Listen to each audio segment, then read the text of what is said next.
ഇത് ഒരു സ്വപ്നാടനമല്ല. ഈ വേദിയിൽ അണിനിരക്കുന്നവരാരും വെറും മത്സരാർത്ഥികളായി മാത്രം വന്ന് നിൽക്കുന്നവരുമല്ല. ജയപരാജയങ്ങളെക്കുറിച്ച് അവരൊട്ടും ചിന്താകുലരുമല്ല. ബ്യൂട്ടി മാർക്ക് ഗോൾഡ് അമ്മ അമ്മായിയമ്മ ഇഴയടുപ്പമുള്ള ജീവിതത്തിലേക്കുള്ള ഒരു നേർക്കാഴ്ച.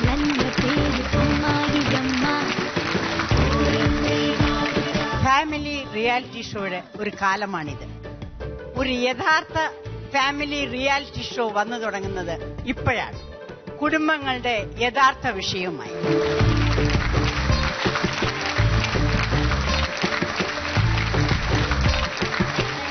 അമ്മായി അമ്മയിലും ഒരമ്മയുണ്ട്, സ്നേഹവും കരുതലുമുള്ള ഒരമ്മ. ഞാൻ പറഞ്ഞത് നിങ്ങൾക്ക് വിശ്വാസമായില്ലെങ്കിൽ ഇനിയും നിങ്ങൾ കണ്ടു തുടങ്ങിക്കൊള്ളൂ. ബ്യൂട്ടി മാർക്ക് ഗോൾഡ് അമ്മ അമ്മായിയമ്മ. അമ്മ, എന്താണ് അമ്മയ്ക്ക് കിട്ടിയ ഒരു ഫീഡ്ബാക്ക്? എല്ലാരും നമ്മളെ വിളിക്കുന്നുണ്ട്, നന്നായിരിക്കുന്നു എന്നുള്ളതാണ് ഞങ്ങളോട് പറയാറുള്ളത്. സത്യത്തിൽ പറഞ്ഞാൽ ഇങ്ങനത്തെ ഒരു ഷോ വരുന്നത് നല്ലതാണ്. ഞങ്ങൾ രണ്ടുപേരും അമ്മായി അമ്മമാരാണ്. അതുകൊണ്ട് വലിയ ഇത് ക്വസ്റ്റ്യൻസിന്റെ ആൻസേഴ്സ് പറയാനോ ഒന്നും ഞങ്ങൾക്ക് വിഷമില്ല. ഇങ്ങനെ എല്ലാരും ഇരുന്നാൽ തീർച്ചയായിട്ടും ഈ അമ്മായിയമ്മ എന്നുള്ള ഒരു പേര് മാറിക്കിട്ടും. തീർച്ചയായിട്ടും ഒരു പൊതുവായ അഭിപ്രായം എന്ന് പറയുന്നത് ഇതുപോലെയുള്ള ഒരു റിയാലിറ്റി ഷോ വളരെ സത്യമാണത്. കാരണം ഇത് ആദ്യമായിട്ടാണെന്ന് തോന്നുന്നു ഇങ്ങനെ ഒരു കുടുംബത്തിലെ ഒരു യഥാർത്ഥ ജീവിതവുമായി ബന്ധപ്പെട്ടുകൊണ്ടുള്ള ഒരു റിയാലിറ്റി ഷോ. മറ്റേത് ഓരോരുത്തരുടെ ഒരു ആർട്ടിസ്റ്റിക് ടാലൻസ് കാണിക്കാനുള്ള ഷോ മാത്രമാണ്.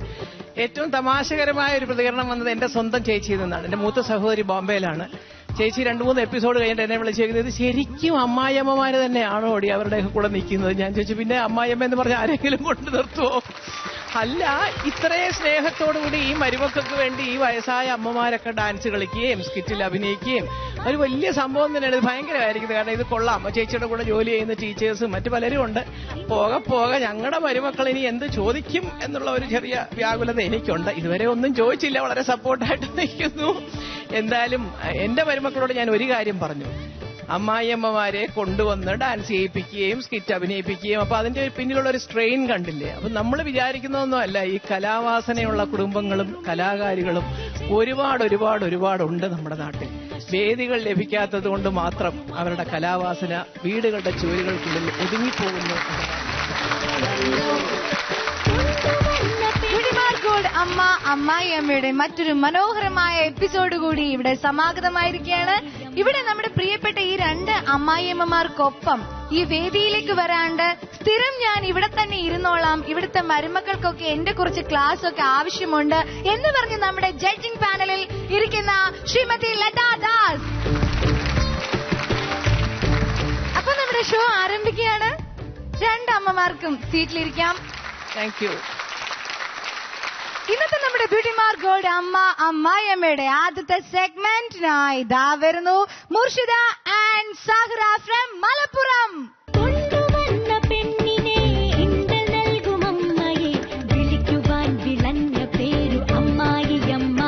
എന്തിനാണ് ആദ്യം തന്നെ ഐശ്വര്യമായിട്ട് വിളിച്ചു നിർത്തിയത് എന്ന് മനസ്സിലായോ?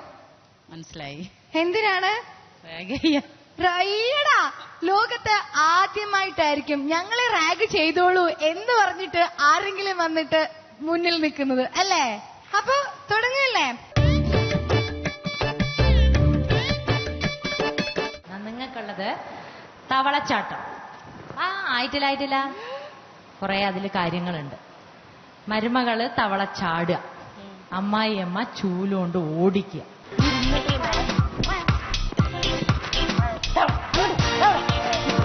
അകത്ത് കയറി കൂടി തവളനെ പുറത്താക്കിയ പുറത്ത് പോകണ്ടോ? അങ്ങോട്ട് പുറത്തേക്ക്. തവളച്ചാട്ടം ചാടാനല്ലേ പറഞ്ഞത്? ഇത് എഴിയായിരുന്നില്ലേ? പ്രാക്ടീസ് ചെയ്ത് നോക്കിയാൽ മതി തവള എങ്ങനെ ചാടുന്നത്. ഡ്രൈവ് ചെയ്യുന്നു ഒരു കാറില്, മോള് തൊട്ടടുത്ത സീറ്റിലുണ്ട്.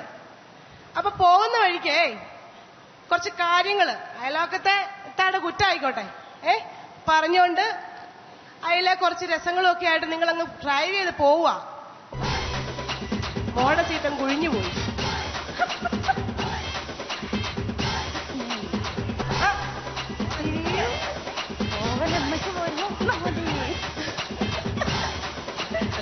സ്റ്റിയറിംഗ് ഇല്ലേ വണ്ടിക്ക്? താഴെയാണോ? സ്റ്റിയറിംഗ് ഈ ലെവലിൽ വരണ്ടേ? താഴോട്ട്. അയ്യോ, വണ്ടി എടുത്തിട്ടില്ല ഇതുവരെ. സ്പീഡിൽ പോകണ്ടാണ് കേട്ടോ. കോഴിക്കോട് എത്തണ്ട. ഈ ഡ്രൈവിംഗ് എന്തായി കാണിക്കുന്നത് മനസ്സിലായിട്ടില്ല. അത് ഫ്ലോർ ഗിയർ ആണ്, ഗിയർ മാറ്റി. അത് കഴിഞ്ഞാൽ പിന്നെ കൈ എങ്ങോട്ടാ പോണ്ടേ? സ്റ്റിയറിംഗിൽ പോണ്ടേ? സ്റ്റിയറിംഗ് അങ്ങനെ കുഴിക്കാതിരിക്കുമോ? നമ്മുടെ താഴെയാ പിടിക്കുന്നത്.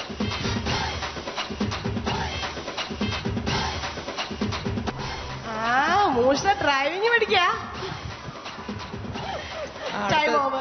അങ്ങനെ ഡ്രൈവിംഗിലും പരാജയപ്പെട്ടു.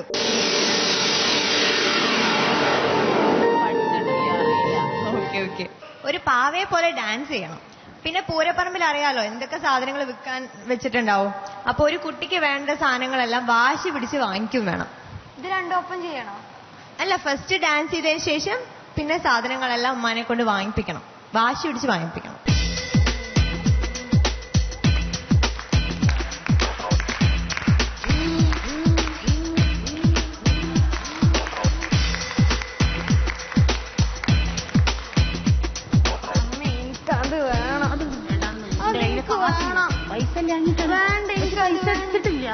അതെന്താ പൈസ കൊടുക്കാൻ? നിങ്ങൾക്ക് അത് വേണം. ചെറിയ സാധനങ്ങൾ അതല്ല, അതിന്റെ താഴെ വാങ്ങിത്തരാം.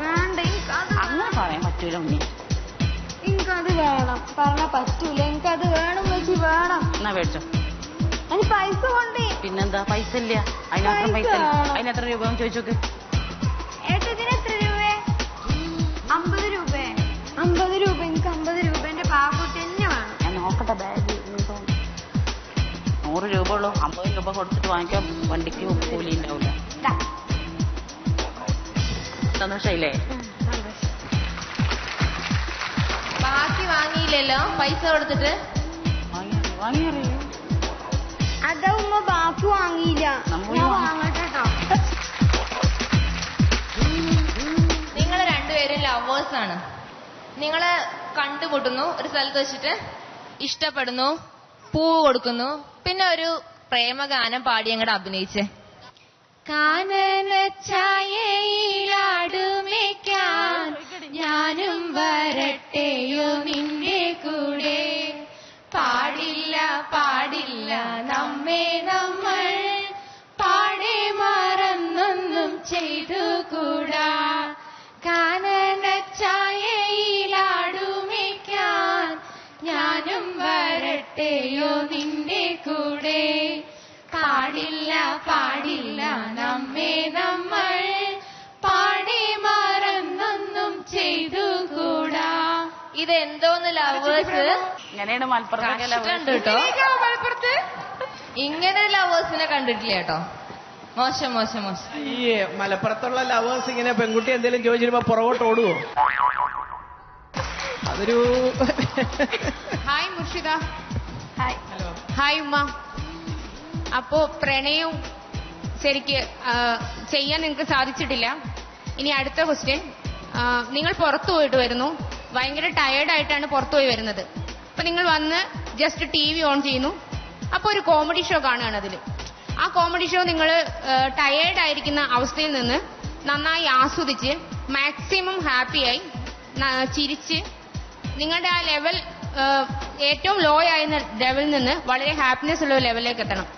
ജസ്റ്റ് ഒന്ന് പെർഫോം ചെയ്യും. ഭയങ്കര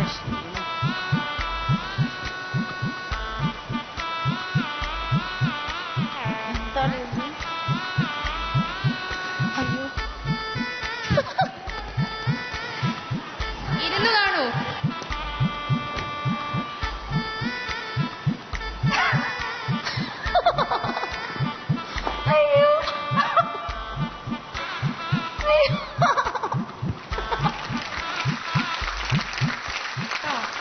ഒരൊപ്പന കളിക്കാമോ? പാട്ടറിയില്ല, ഞങ്ങൾ പാടിത്തരാം. ഒരു കൊട്ട പൊന്നുണ്ടല്ലോ മിന്നുണ്ടല്ലോ മേനി നിറയെ കരയല്ലേ കൽപ്പിന്റെ കനിയെ കൽപ്പിന്റെ കനിയല്ലേ.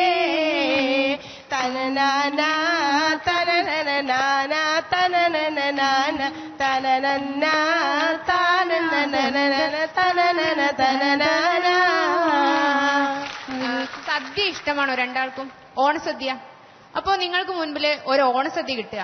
അപ്പൊ നിങ്ങൾ അത് ആസ്വദിച്ചിട്ട് എങ്ങനെ കഴിക്കുന്നു എന്ന് ഒന്ന് കാണിക്കാമോ?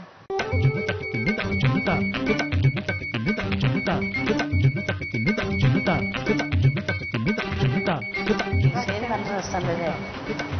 സാമ്പാറൊക്കെ നല്ല രസം. വേലി കൂട്ടിയോക്കൂ. നമ്മളെ മീൻകറിന്റെ വയലും നല്ലത്, നല്ല ടേസ്റ്റ് ഉണ്ടല്ലോ. സദ്യയില് മീൻകറി ഉണ്ടാവില്ല, പച്ചക്കറിയാണ് അമ്മച്ചി പറഞ്ഞേ. സദ്യ നിങ്ങൾ പറഞ്ഞില്ല, മീൻകറിയോ അല്ലെ ചിക്കൻ വറുത്തോ ഒക്കെ വിളമ്പുന്ന സദ്യ ഉണ്ട്. ഓണസദ്യ എന്ന് പറഞ്ഞു. ഓണസദ്യയില് മീൻകറി. ഉമ്മച്ചി പറഞ്ഞത് എന്താണോ, മീൻകറിയിലേറെ ടേസ്റ്റ് ഉണ്ട് ഇത്. നമ്മളെ മീൻകറിന്റെ വയലും നല്ലത്, നല്ല ടേസ്റ്റ് ഉണ്ടല്ലോ. അത് മനസ്സിലായില്ല. അത് മനസ്സിലായില്ല. ഉമ്മച്ചിയുടെ അത് ഉള്ള മൈക്കിന്റെ പ്രശ്നമാണോ അതോ പറഞ്ഞ വോളിയം കുറഞ്ഞിട്ടാണോ? ഒന്നും ഇവിടെ കേട്ടില്ല. മീൻകറി എന്ന് മാത്രം കേട്ടു. ഞങ്ങളെ മീൻകറിയിലേറെ രസമുണ്ട് ഈ സാമ്പാർ എന്നാ പറഞ്ഞത്. രണ്ടാൾക്കും ഒരു ഗ്ലാസ് വെള്ളമൊക്കെ കുടിക്കാം. ഊണ് കഴിച്ച കൈ കൊണ്ട് തന്നെ ഗ്ലാസ് എടുക്കുമോ? ശരിയാ. അച്ചാറ് ടേസ്റ്റ് ചെയ്ത് നോക്കണം. പപ്പടൊക്കെ പൊടിച്ചു. അത് കാണിക്കൂ, ജസ്റ്റ് കാണിക്കൂ.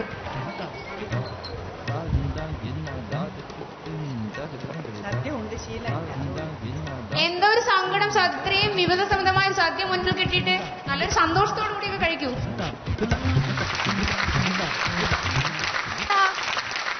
സാഹിറ ചേച്ചി,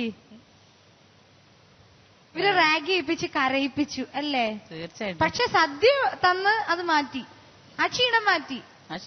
സുകുമാരിയമ്മ, എങ്ങനെയുണ്ടായിരുന്നു ഇവരുടെ റാഗ് ചെയ്യലും കാര്യങ്ങളൊക്കെ? ചോദിച്ചു ചോദ്യങ്ങള്, പക്ഷെ അവർക്കൊന്നും ചെയ്യാൻ പറ്റിയില്ല. ചിലപ്പം അവർക്ക് ഇതിനെപ്പറ്റി ഒന്നും അറിവില്ലാത്തോണ്ടായിരിക്കാം. ചില ഈ പാവക്കുത്തെ അറിഞ്ഞൂടാ എന്ന് പറഞ്ഞവരടുത്ത് പിന്നെ നമ്മൾ വേറെ എന്താ പറയാൻ? മല്ലിക മാമിന്റെ കമന്റ്സ് അറിയാം. ഇല്ല, ചേച്ചി പറഞ്ഞതുപോലെ ആദ്യത്തെ ആ പാവക്കൂത്തും ഡ്രൈവിംഗ് ഒന്നും ഒട്ടും ചെയ്യാനുള്ള ഒരു ഇതുണ്ടായിരുന്നില്ല. പിന്നെയും എന്തോ സദ്യ കഴിച്ചപ്പോൾ അവിടുന്ന് ഇവിടുന്നൊക്കെ എന്തൊക്കെ എടുത്ത് കഴിക്കുന്നതൊക്കെ കണ്ടു. ഇവിടുന്ന് ആരൊക്കെയോ ചിലതൊക്കെ പറയുന്നത് കണ്ടു. അതിനവർ ശ്രമിക്കുന്നതൊക്കെ കണ്ടു. മൊത്തത്തിലൊരു വലിയ പരിചയം ഉണ്ടായിരുന്നില്ല. ഡ്രൈവിങ്ങിനെ പറ്റിയും പരിചയം ഉണ്ടായിരുന്നില്ല. സദ്യക്ക് അധികം പോയിട്ടില്ല എന്ന് തോന്നുന്നു, അതോ കഴിക്കും. പക്ഷേ ഈ പറഞ്ഞതുപോലെ ഇത് ആദ്യത്തെ റൗണ്ട് അല്ല. അപ്പം 1-2 റൗണ്ടൊക്കെ കഴിയുമ്പോൾ നമ്മൾ ഇതിനെക്കുറിച്ച് കണ്ടും കേട്ടുമൊക്കെ ഈ ടെലിവിഷനിലൊക്കെ ഇഷ്ടംപോലെ ഇപ്പൊ സിനിമ കാണുമ്പോൾ തന്നെ നമ്മൾ കണ്ടിട്ടില്ലേ, നിരത്തി ഇരുന്ന ആൾക്കാർക്ക് സദ്യ വിളമ്പി കൊടുക്കുന്നതൊക്കെ അല്ലെ, എത്രയോ പരസ്യങ്ങളിൽ വരുന്നു.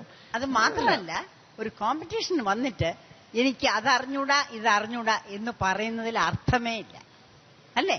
അപ്പൊ പിന്നെ നമ്മൾ എന്തിനിവിടെ വരണം? പ്രത്യേകിച്ച് മോള് പറയേണ്ടത് ഞാൻ ശ്രമിക്കാം, എനിക്ക് വലിയ പരിചയമില്ല, പക്ഷെ ഞാനൊന്ന് ശ്രമിച്ചു നോക്കട്ടെ എന്ന് പറയാം. അതിൽ തെറ്റുകുറ്റങ്ങൾ ഉണ്ടാവാം, ഇല്ലാന്ന് ഞാൻ പറയുന്നില്ല. ഈ രണ്ട് ആൾക്കാരെ കുറിച്ച് ലതാ മാമിന് എന്താണ് പറയാനുള്ളതെന്ന് നമുക്ക് ചോദിക്കാം. ശരിക്കും നിങ്ങൾക്ക് മാനസികമായ ഒരു തയ്യാറെടുപ്പ് ഇല്ലാത്തതായിട്ടാണ് എനിക്ക് തോന്നിയത്. മാനസികമായിട്ട് നിങ്ങൾ ആ റാഗിങ്ങിന് ഒരു തയ്യാറെടുപ്പോടുകൂടി നിൽക്കണമായിരുന്നു. ഇവരെന്ത് പറഞ്ഞാലും ഞങ്ങളത് ഞങ്ങളുടെ ഒരു പേഴ്സണലായിട്ട് എടുക്കത്തില്ല എന്നുള്ളൊരു തീരുമാനത്തിൽ വേണമായിരുന്നു വരാൻ. അതായത് ഇപ്പൊ കള്ളു കുടിക്കുന്നതിനെ കുറിച്ച് ചോദിച്ചാലും അത് വെറുതെ ഒരു ആക്ഷൻ മാത്രമാണ്. എന്തെങ്കിലും അറിയാവുന്ന കാണിക്കുക, അത് നമ്മുടെ ഒരു പേഴ്സണൽ ഒരു ഇതിനെ അഫക്ട് ചെയ്യുമെന്നുള്ള രീതിയിൽ നിങ്ങൾ എടുക്കരുതായിരുന്നു.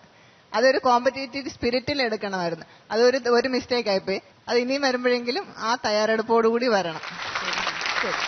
Okay, all the best. അടുത്ത റൗണ്ടിൽ നമുക്ക് വീണ്ടും കാണാം. താങ്ക് യു ചേച്ചി, താങ്ക് യു മോളു.